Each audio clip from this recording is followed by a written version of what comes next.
but I think I personally am not sold on Miami and Kyle Wright yet, offensively. And Virginia Tech's defense very well could handle them mightily in this game. So I don't know.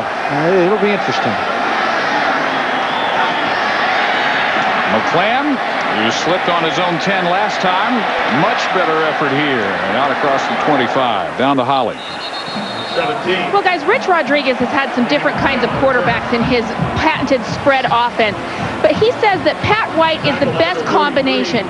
He said, you know, Sean King at Tulane back in the late 90s had a great arm, but wasn't that great of a runner. Woody Dantzler at Clemson, so good with his legs, but not a pinpoint passer. He said Pat White is the best combination of those guys. He has the passing skills. He can put it where it needs to be, but he also can get it done with his legs. After all, he was an outfielder that got drafted by the Angels. Guys, he is the perfect combination for this spread offense of Rich Rodriguez. He's got consecutive 14-yard touchdown runs. And Cauley tries to bounce this one outside. Strung out by the West Virginia defense, and he still gets about 3 yards out of it. Lorello chased him down. Cauley still experiences some fatigue in that knee that he injured 2 years ago, and the coaches say it's up to him to let them know when he's got to have some rest. And keep that constantly at the top of his mind, and to know that he's got a more than capable backup in Brockington. Yeah, it's hard to call Cornell Brockington a backup with the success he's had in his career, but neither one of them tonight did anything done. Brockington first team All Big East last year. Nobody would like him as a backup.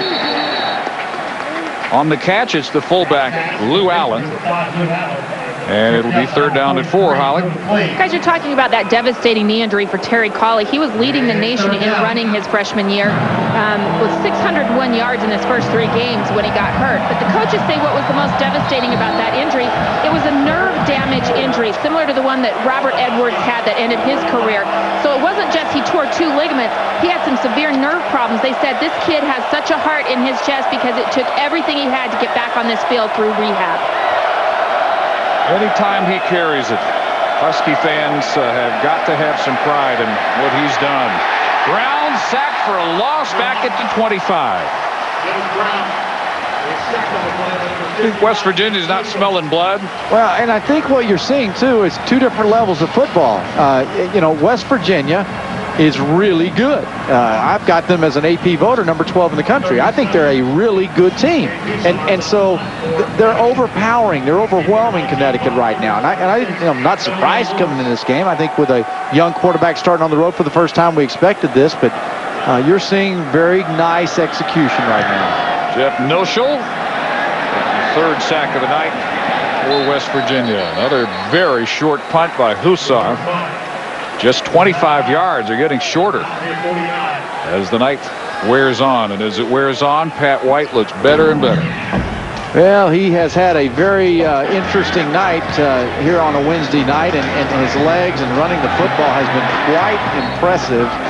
The ability to throw the ball is there, but I thought that the run right here, followed up by that big block he had. Remember that, Dave? When he blocked back for Slayton, it just opened him up. Loads of confidence. We're talking about getting a chance to see Marcus Vick Saturday, too. Those 14-yard touchdown runs, he's got some of that Vick burst. Yes. And just as we show a nice little highlight package of it, he fumbles a football. The last 4 Mountaineer possessions have all but one started in UConn territory, and this one is a yard away from midfield. 35, 20, and 14-yard line of the Huskies, and this time from their own 49, but back on the loss of 4. You know, you made an interesting observation a few series ago. You talked about there are not a lot of blue chip guys in this program in terms of high nationally acclaimed guys, but they're football players at West Virginia. You just have to sniff them out a little bit differently than your Miamis, your Florida States. James Hargrave up for the stop here, but Rich Rodriguez manages very well. You have really in this class 25 freshmen from 13 different states. I've never seen that wide a distribution of recruits ever by anybody. I think it shows you the appeal that Rodriguez has when he sits down with somebody. Open deep, but just overthrown. The target was Darrell Jallow, another redshirt freshman. Holly, one thing that Rich Rodriguez asked his veterans when they host recruits on campus is, will they fit in? Not just are they good athletes, but personality-wise, are they going to fit? Dave, that's right. Actually, he has guys after the kids leave campus and they've hosted these recruits. He's like, okay, what do you think? Are they going to fit our program? And he really does a lot of research on it. He said, we get a certain type of kid here. Waiting for Phil Brady to kick it away. Try and pin the UConn Huskies back somewhere inside their 15.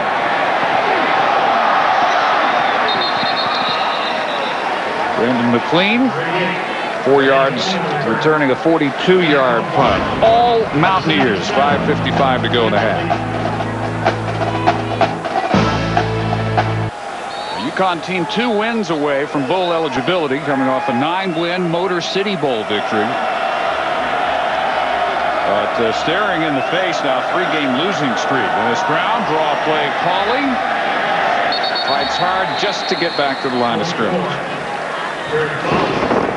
And they have really hurt their own cause, as if they needed to help West Virginia much tonight. They'd started their last 5 drives from their own 16, 19, 22, 10, and 15. Turned it over a couple of times.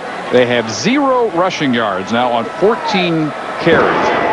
And all 52 of their yards on 6 of 11 from their freshman quarterback, Dennis Brown. Back to Cauley, same thing happens. 3rd and 10. Warren Younger recovered one of the turnovers that turned a short field over to Pat White. Has this stop.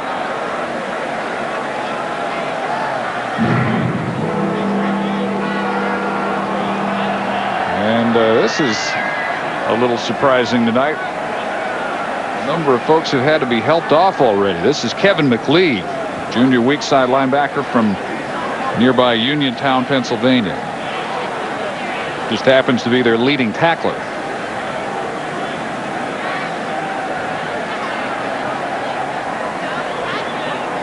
Been key guys in every case who have been down. Jamal Adai, who thankfully, Holly reports, just had his wind knocked out. And we'll see what happens here to Boo McLeod. Well, he had a blocker on his back at the same time making contact, and maybe had his back wrenched, neck wrenched back, going the other direction. UConn 3rd and 10 from their 15. They want timeout. West Virginia is coming off the 2nd biggest comeback in school history. 9 minutes to go in the 4th quarter. They're down 24-7 to Louisville. They win that one in triple overtime, 46-44. So since that point to right now, they're on a 74-23 run. You know how much confidence they had coming out of that Louisville win? That was a monster come from behind, unexpected win. Everybody was praising and talking about Louisville. Louisville maybe being a national championship team, at least with the record-wise, and contending and being one of those left out of the picture. So loads of confidence for West Virginia, and then you get a young quarterback going what they're doing. I mean, that's pretty nice. 18 days ago, 24 all entering overtime. Mountaineers scored Brom to Mario Rudia. Slayton 23 yards.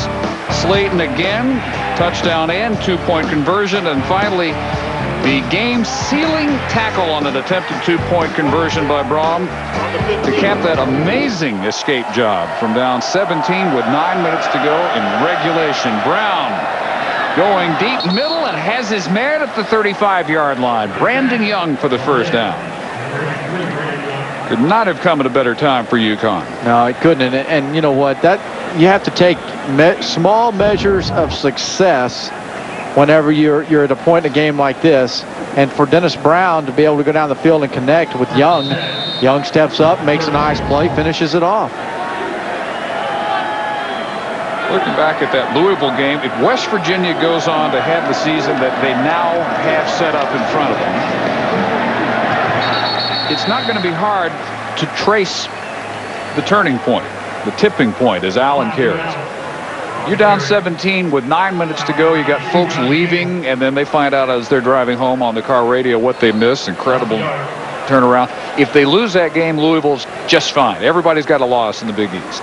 Everybody figured this was going to be a conference that Louisville could march in and take over. Rich Rodriguez had his club picked mostly in the middle of the pack this year, even though they're coming off back-to-back co-Big East championships.